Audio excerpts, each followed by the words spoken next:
행복, 레리 크랩.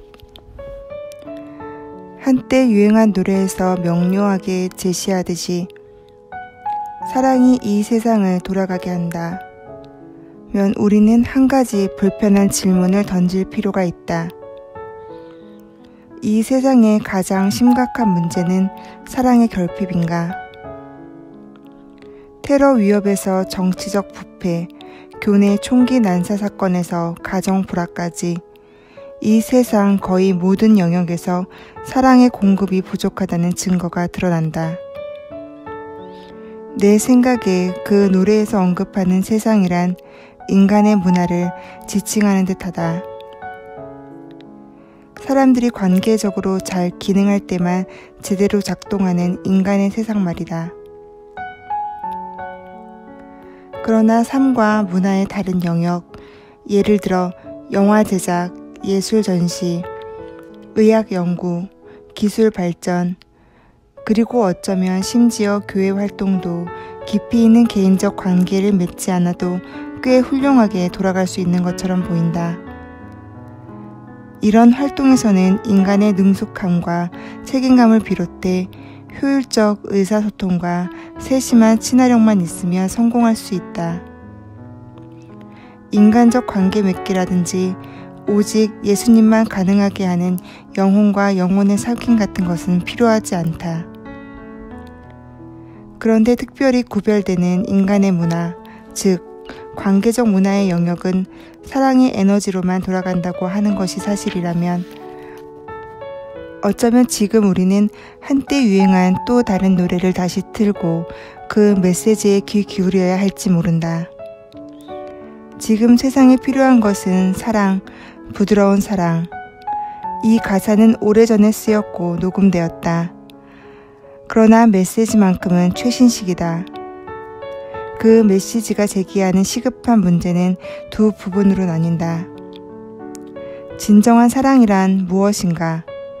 그리고 어떻게 하면 우리는 완고하고 교묘한 자기 중심성에서 벗어나 진정한 사랑에 이룰 수 있을까? 우리는 진정한 사랑을 향한 심각한 결핍으로 인해 고통받고 있는가? 그리고 그것이 이 세상이 겪는 가장 심각한 문제인가? 마음을 불편하게 만드는 질문이다. 그런데 그런 질문이 두 개 더 있다. 우리는 무엇이 진정한 사랑인지 알고는 있는가? 아니면 기독교 문화를 비롯한 이 시대의 문화는 왜곡된 유사품에 빠져 있는가? 그리고 아담과 하와의 첫 싸움, 그 외에 싸움이 아주 많았을 것이라고 추정할 수 있다. 이후 정말로 예수님 외에는 순수하게 타인을 사랑한 사람이 없었는가? 이것은 위험한 질문이다. 만약 정말로 그렇다면 이 세상에 무슨 소망이 있단 말인가? 물론 우리 모두 남다르게 잘 사랑한 사람들의 이름을 적어도 한둘 정도는 될 수 있다. 나이가 지긋한 몇몇 분들이 남편으로서 아내를 사랑한다는 것이 무엇인지 내게 분명한 본을 보여주었다. 내가 꽤 잘 아는 한 훌륭한 여성은 조용히 예수님께 사로잡힌 마음을 다른 이들을 향해 이타적 관심을 뿜어낸다. 그러나 어떤 상황에 있을 때, 그리고 특정 사람들과 함께 있을 때 자기 중심성이라는 끈질긴 인간의 부패한 성향은 우리 모두 안에서, 심지어 우리 중 가장 성숙한 사람들 안에서도 아무리 희미하다 할지라도 그 모습을 드러낸다. 역사상 하나님이 사랑하시는 것처럼 완벽하게 사랑한 사람은 오직 한 명밖에 없었다. 그리고 그 이유는 자명하다. 그분이 하나님이셨기 때문이고 그것은 지금도 마찬가지다. 예수님을 제외한 모든 사람은 에덴으로부터 오늘날에 이르기까지 매일 어떤 식으로든 하나님의 사랑에 미치지 못한다. 우리 모두는 하나님의 영광, 사랑이신 하나님의 관계적 영광에 미치지 못한다. 그것은 나쁜 소식이다. 그러나 여기 좋은 소식이 있다. 첫째, 우리는 관계적 죄를 비롯한 모든 죄에서 완전히 용서받을 뿐 아니라 성령은 우리가 예수님을 닮아가도록 우리 안에서 일하고 계신다. 따라서 천국의 때까지 우리는 완전할 수는 없겠지만 그분처럼 사랑할 수 있는 존재로 현재에도 의미 있는 성장을 이룰 수 있다. 자신의 자기 중심성을 인정하고 이를 미워하는 사람들에게 이것은 좋은 소식이다. 둘째, 그리스도인들이 관계를 맺는 방식에서 예수님을 닮아갈수록 그리스도인의 세상은 더욱 하나님의 선한 계획에 리듬을 맞추어 돌아갈 것이다. 결혼 생활은 깊어지고 우정은 지속되며 우리의 공동체는 우리를 지켜보는 세상 앞에 오직 예수님만 가능하게 하시는 사랑을 드러낼 것이다. 그러나 우리가 예수님처럼 사랑하지 않는다는 것은 먼저 인식하지 않으면 이러한 일들 중 어떠한 것도 일어나지 않을 것이다. 그것이 첫걸음이다. 그러나 자만심이 끼어든다.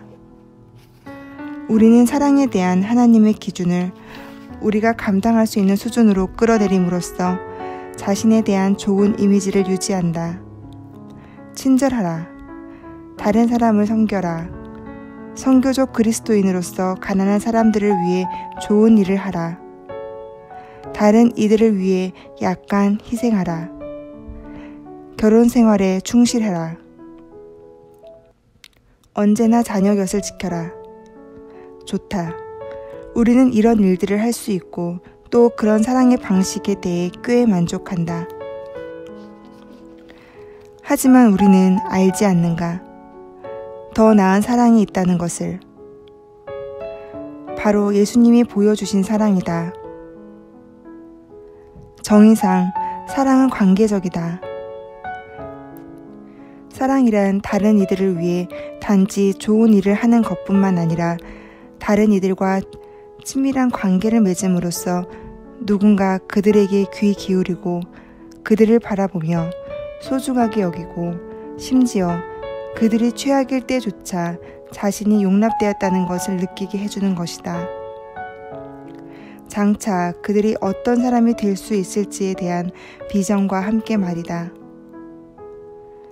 기독교의 정의상 사랑한다는 것은 하나님의 생명을 한 영혼에서 다른 영혼으로 문자 그대로 쏟아붓는 식으로 관계를 맺는 것이다. 그리고 대가를 치르는 것이다. 진정한 사랑은 다른 이들을 위해, 심지어 우리를 나쁘게 대하는 이들을 위해 우리가 가장 소중히 여기는 것을 희생하는 것이다. 또한 다른 이들의 안녕을 위해 도움이 된다면 우리가 가장 두려워하는 것을 견뎌내는 것이다. 심지어 우리가 두려워할 이유를 가진 이들을 위해서도 마찬가지다. 예수님 안에서만 볼 수 있는 이러한 진정한 사랑의 가장 순수한 형태를 조금이라도 엿본 사람은 자신의 결핍을 분명하게 인식한다. 그러나 우리 영혼 안에 진정으로 사랑하고자 하는 갈망이 살아나는 것 역시 이러한 거룩한 사랑의 아름다움을 엿볼 때다. 원래 우리는 그렇게 사랑하도록 지어진 존재이다. 그러나 우리는 이내 예수님처럼 사랑하는 것이 쉽게 혹은 자연스럽게 되지 않음을 깨닫는다. 당연하다. 그분은 철저히 타인 중심적이셨다. 우리의 본성은 철저히 자기 중심적이다. 싸움이 요구된다. 어려운 길을 걸어야 한다. 가장 중요한 싸움은 다른 사람과 벌이는 싸움이 아니다. 소통의 전문가가 되기 위한 싸움도 아니고 다른 이들이 우리를 공격하는 순간에 방어적으로 반응하지 않는 법을 터득하기 위한 싸움도 아니다. 그렇게 하면 그들이 우리의 칭찬할 만한 노력에 박수를 보내며 좀 더 잘해줄 것이라 기대하면서 하는 그런 싸움이 아닌 것이다. 더 나은 사랑을 위한 싸움은 우리 안에서 일어난다. 진정한 사랑에 대한 시각이 충분히 뚜렷해져서 때로 미묘하지만 언제나 작동하는 자기 사랑을 간파해낼 수 있는 모든 사람 안에서 일어난다.